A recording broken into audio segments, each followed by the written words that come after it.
maka saran saya setelah ini redaksi doa dalam sholatnya di-upgrade. Jangan minta banyak hak kita, tapi banyak-banyaklah minta ampun. Minta apa? Nabi Adam itu berdosa gara-gara salah makan. Setelah turun dibuang dari surga ke bumi, apakah dia meminta untuk kembali ke surga? Apakah minta untuk dijumpakan sama istrinya lagi? Apa yang Nabi Adam lakukan?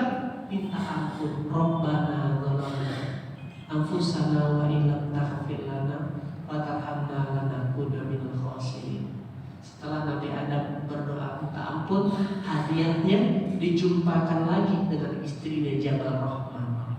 Nabi Yunus itu salah. Akhirnya dihukum masuk dalam perut ikan. Apakah Nabi Yunus minta keluarkan dari perut ikan? Tak ada doanya. Apa doanya? La ilaha illa anta subhanaka inni kuntu minaz zalimin. Tiada Tuhan selain Engkau ya Allah, maha suci Engkau ya Allah, aku yang zalim. Nah, kalau dalam kehidupan sehari-hari, kayak kita sama orang tua atau sama atasan bisa berpikir, Pak, saya salah Pak. Habis itu kan tadi tuh, setelah mengaku salah, langsung memuji. Itulah rumus komunikasinya. Jadi kenapa doa kita sampai hari ini banyak belum diijabah sama Allah?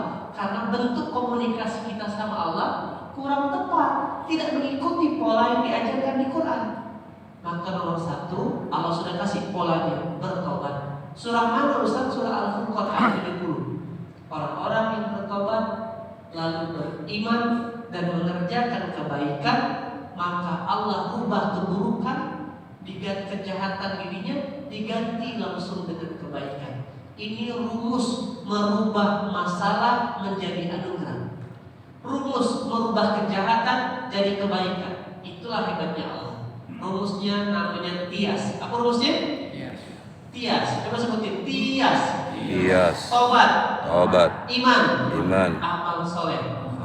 Itu rumusnya. Saya ada salah sama ayah misalkan. Maka kalau tiba-tiba saya datang langsung ayah, kalau mau belikan saya motor, belikan saya handphone, maka saya adalah karyawan staf yang tidak tahu diri. Begitu juga dengan seorang hamba, udahlah salah, tiba-tiba langsung aja tuntutan. Itulah hamba tak tahu diri namanya.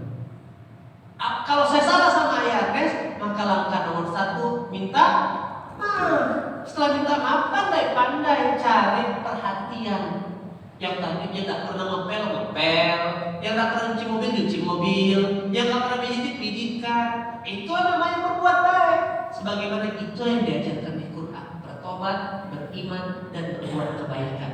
Maka keburukannya Allah ganti dengan kebaikan. Sesederhana itu.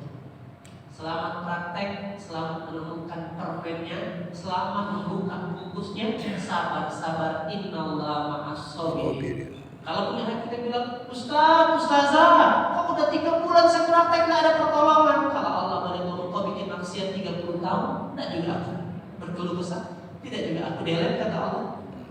Baru 3 bulan, sabar, nikmati prosesnya. Oke? Tenang saja, semua pasti berlalu. Apa?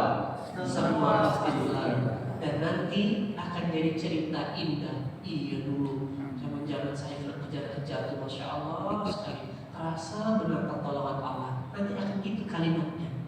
Dulu tuh waktu saya diuji dengan sakit tuh, tidak bisa gerak. Masya Allah, benar-benar itu.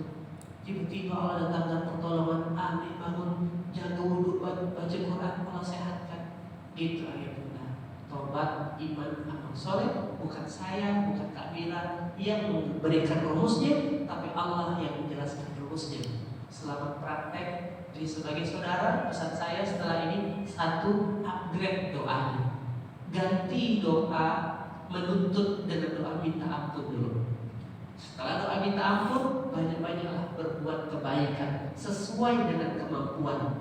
Saran saya, seluruh jemaah yang hadir belajar naik level, bukan hanya jadi jemaah, tapi jadi orang yang mau menggerakkan kebaikan di masjid yang kita cintai ini.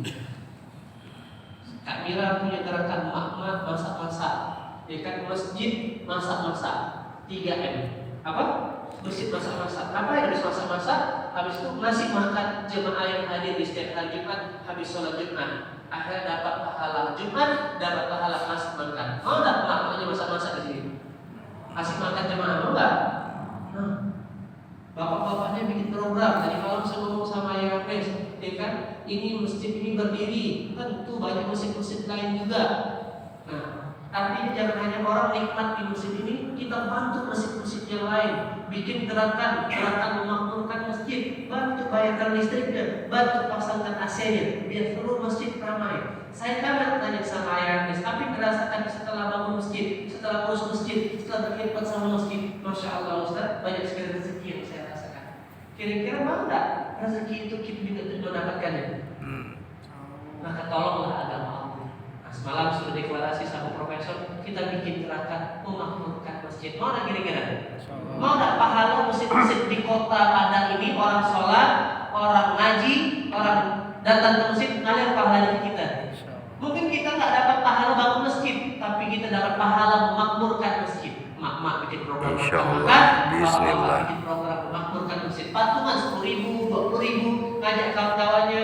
Ada masjid yang karpetnya udah tak enak, yang berpasir, yang karpet dengan padang pasir sama, gantikan, pasangkan AC-nya, biar sejuk, biar ramai orang sholat di situ. Orang sholat ngalir pahalanya.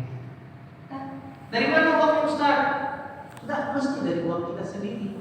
Kita cuma adanya 50.000, tapi kita ngajak 100 orang, patungan 50.000, jadilah 5 juta. Dapat hasil itu mereka. Makanya kita demikian. Punya yang ada yang punya beras, ada yang punya minyak goreng, ada yang punya telur. Kasih makan. Jadi saya bilang gini sama, kebetulan saya juga diamanahkan kalau masjid. Saya bilang ini masjid bukan punya saya bilang.